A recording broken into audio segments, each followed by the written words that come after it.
करेंगे एक्सरसाइज 7.3 के कुछ कॉन्सेप्चुअल क्वेश्चन। और 7.3 एक्सरसाइज में हमें देखने को मिलेगा कि पर्टिकुलर हर क्वेश्चन में एक कॉन्सेप्ट छुपा हुआ है।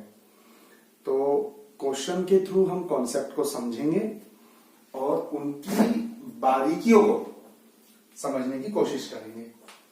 क्वेश्चन नंबर फर्स्ट कहता है कि हमें 1 to 9 डिजिट्स लेने, यानी 7.3 एक्सरसाइज।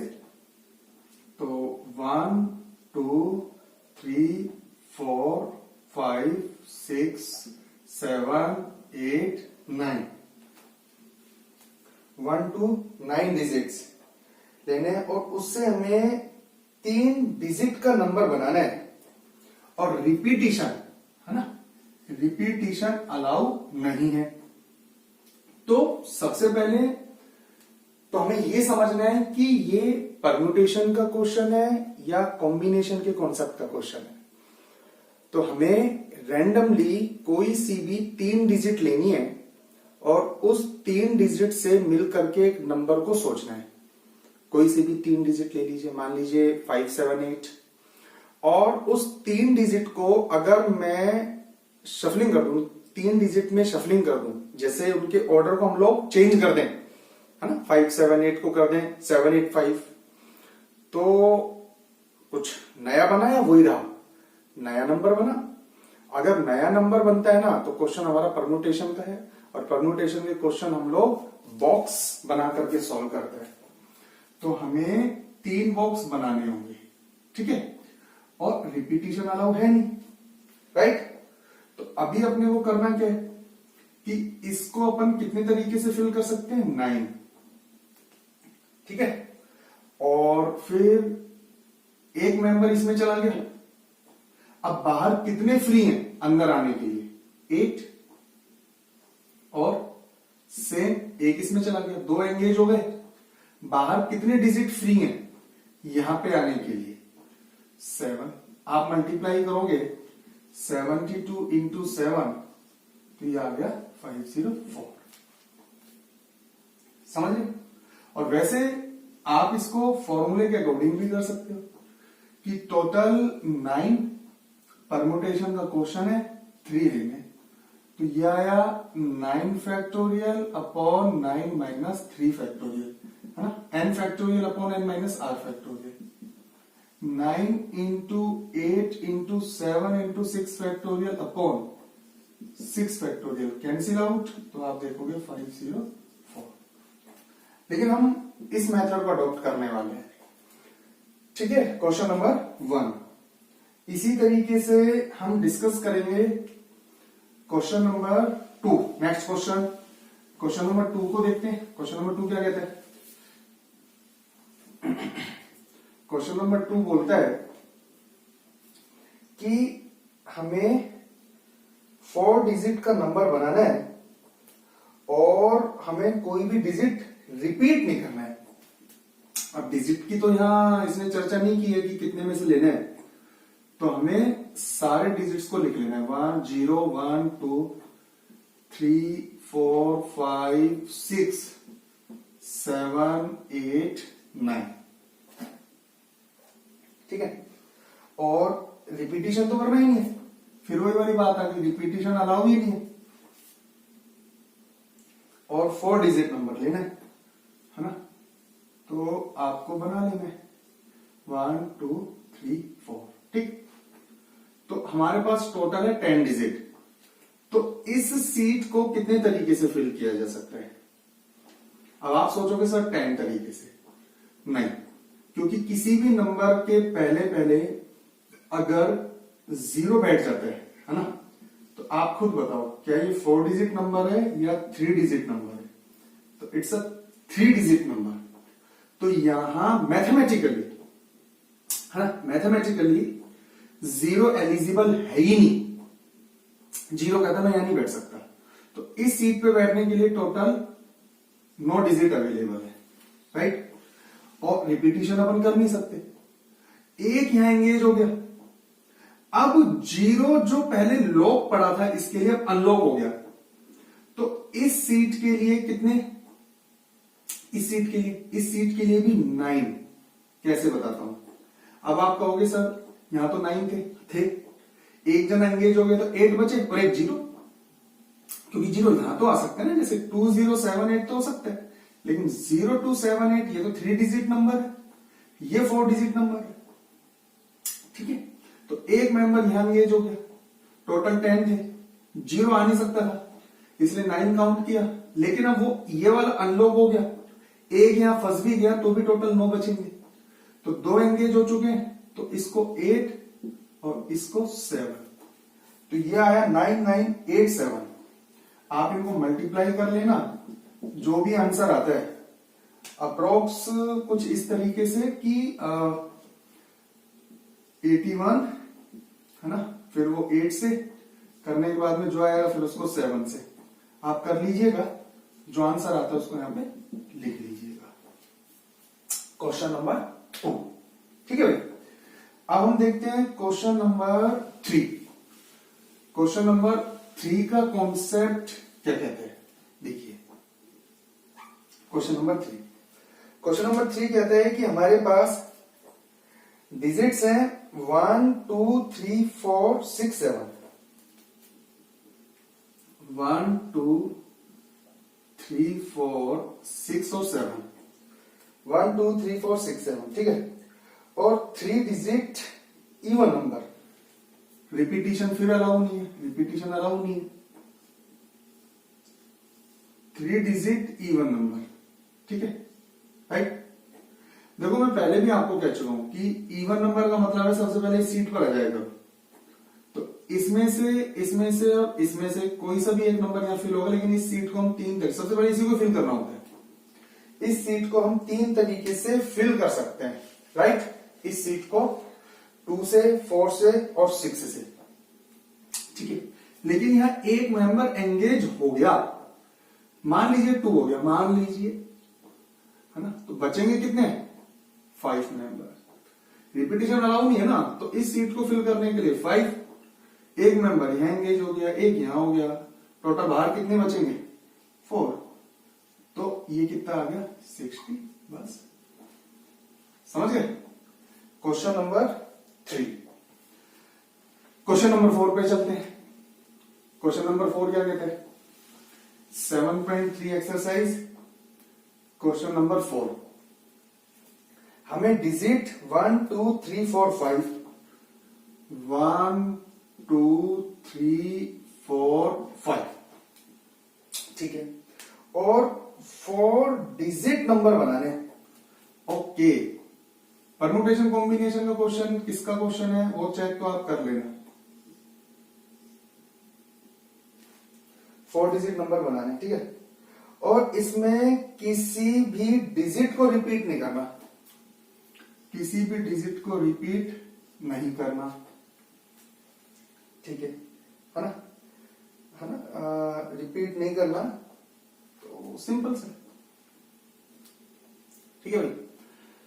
तो देखिए 1 2 3 4 5 से हमें 4 डिजिट नंबर बनाने और रिपीटिशन नहीं करना है, तो इसको कितने तरीके से फिल कर सकते हैं, है ना? इसको, अरे एक नंबर यहां एंगेज हो गया, 4 3 2 5 4 20 60 1 20, फाइनल आंसर। टोटल कितने बनेंगे, 120। अब इसी में क्वेश्चन देखिए कि अब इनमें से 120 में से कितने इवन नंबर होंगे। फिर वही क्वेश्चन बन गया ना कि अपने पास कितने डिजिट, 5 डिजिट, रिपीटिशन अलाउ नहीं करना। तो सबसे पहले इस सीट को फिल करो, इस वाले को। तो इसको कितने तरीके से फिल कर सकते हो, 2 तरीके से कर सकते हो। एक एंगेज हो गया यहां पे, अब इसको कितने तरीके से कर सकते हो, मान लीजिए एक एंगेज हो गया, सपोज करो 2 एंगेज हो गया, तो 1 2 3 4, तो इसको 4, राइट। फिर एक यहां हो गया, एक यहां हो गया, टोटल 3 डिजिट बचेंगे, इसको 3 और इसको 2, है ना। तो ये आएंगे 48 इवन नंबर्स, 48 इवन नंबर्स, है ना। कोई भी प्रॉब्लम अगर आपको आ रही है, क्योंकि देखो परमुटेशन कॉम्बिनेशन एक ऐसा टॉपिक है, एक ऐसा कॉन्सेप्ट है कि फ्यूचर के चैप्टर्स में, फ्यूचर के मैथमेटिक्स में किसी भी कॉन्सेप्ट पर ये कभी भी यूज हो सकता है। जैसे प्रोबेबिलिटी में, जैसे सीक्वेंस एंड सीरीज में, राइट, जैसे कंपटीशन में बात करें तो मतलब कहीं भी यूज हो सकता है। कॉम्प्लेक्स नंबर में यूज हो जाएगा, ठीक है, और 12th में भी कहीं भी यूज हो सकता है। तो हमें सबसे पहले ये चीज बहुत अच्छे से पता होनी चाहिए कि कोई भी क्वेश्चन जब आता है तो परम्यूटेशन का क्वेश्चन है या कॉम्बिनेशन का क्वेश्चन है, इसको हम कैसे डिफरेंशिएट करें, है ना, पता लगाएं, वो आप पता लगा सकते हो। और फिर हमें फॉर्मूला बेस नहीं बनना है, अटक जाओगे, आगे जाकर के प्रॉब्लम में फंस जाओगे।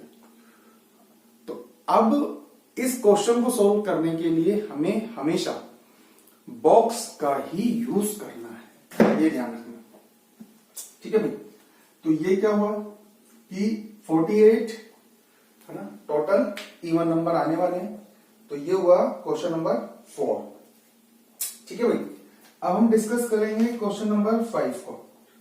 क्वेश्चन नंबर 5 क्या कहता है, क्वेश्चन नंबर 5 को पढ़ते हैं।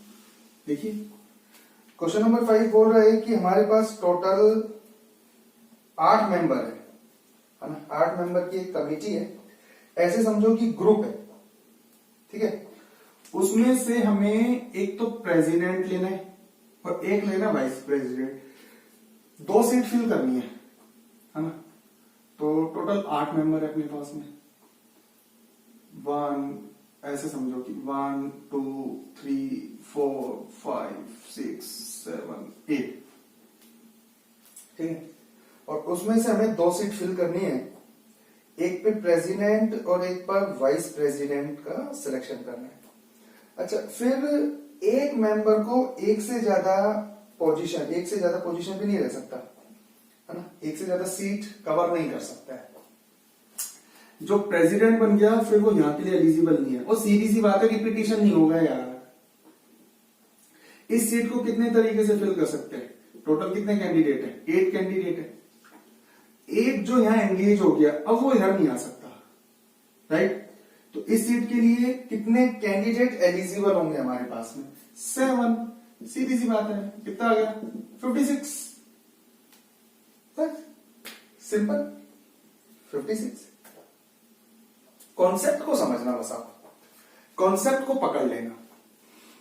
इनकी लैंग्वेज थोड़ा बहुत आप एग्जाम्पल से भी डील कर सकते हो, लैंग्वेज का इतना बड़ा इश्यू नहीं, आप तो क्वेश्चन के अकॉर्डिंग सीधा ऐसे करिए ना, लेकिन इसके नेचर को समझ जाओ, इसके कॉन्सेप्ट को समझ जाओ, बस इतना सा करना है। ये अगर आप समझ गए ना तो परम्यूटेशन कॉम्बिनेशन के क्वेश्चंस को इशारों पे आप नचाने वाले। और यकीन मानिए बहुत से बच्चे को परम्यूटेशन और कॉम्बिनेशन में बहुत प्रॉब्लम होती है, क्योंकि वो अपने आप को फॉर्मूले में ही उलझा लेते हैं, काफी सारे फॉर्मूले, कब तक उलझाते रहोगे। आपको मैंने एक छोटा सा कॉन्सेप्ट बताया, आप उसको यूज करो, चुटकियों में क्वेश्चंस को सोल्व करो, ठीक है। अब चलते हैं, ये था हमारा क्वेश्चन नंबर 5। अब चलते हैं क्वेश्चन नंबर 6 पर। क्वेश्चन नंबर 6 को देखो, क्वेश्चन नंबर 6, क्वेश्चन नंबर 6 क्या कहता है, क्वेश्चन नंबर 6 कहता है कि अगर हमारे पास n-1 P3, ठीक है, और nP4 इज इक्वल टू 1:9, तो हमें फाइंड करना है n, ठीक है भाई। n-1 P3 अपॉन nP4 1/9, ठीक है। देखिएगा फॉर्मूला अप्लाई कीजिए इस पे, है ना, याद है ना एनपीआर का। तो जो ऊपर बैठा है उसका फैक्टोरियल अपॉन, इसमें से इसको माइनस करोगे जब आप, तो n-4 फैक्टोरियल बनेगा। सोच के देखो, n-1 -3, n-4 फैक्टोरियल। तो इसी तरीके से n factorial upon n-4 factorial 1/9, ठीक है। अब n-1 factorial upon n-4 factorial, ये रिवर्स हो जाएगा, n-4 factorial upon n factorial 1/9। ठीक है, अब देखिए ये n-1 और ये, मतलब इसको ऐसे समझो जैसे 4 फैक्टोरियल और 5 फैक्टोरियल। तो जो बड़ा फैक्टोरियल होता है ना उसको ओपन करते हैं हम, उसी को ही तो करते हैं। देखो 5, क्योंकि वो एक एक स्टेप डाउन जाता जाता कैंसिल हो जाएगा। तो हमारे पास में एक जगह क्या है, एक जगह बैठे है n-1 फैक्टोरियल, ये कम है, छोटा है, और बड़ा कौन है n फैक्टोरियल। तो n फैक्टोरियल ओपन होगा n इंटू n-1 फैक्टोरियल, आप ये कर सकते हो। और कब तक ओपन करोगे, जब तक कि ये सेम ना आ जाए, कैंसिल आउट।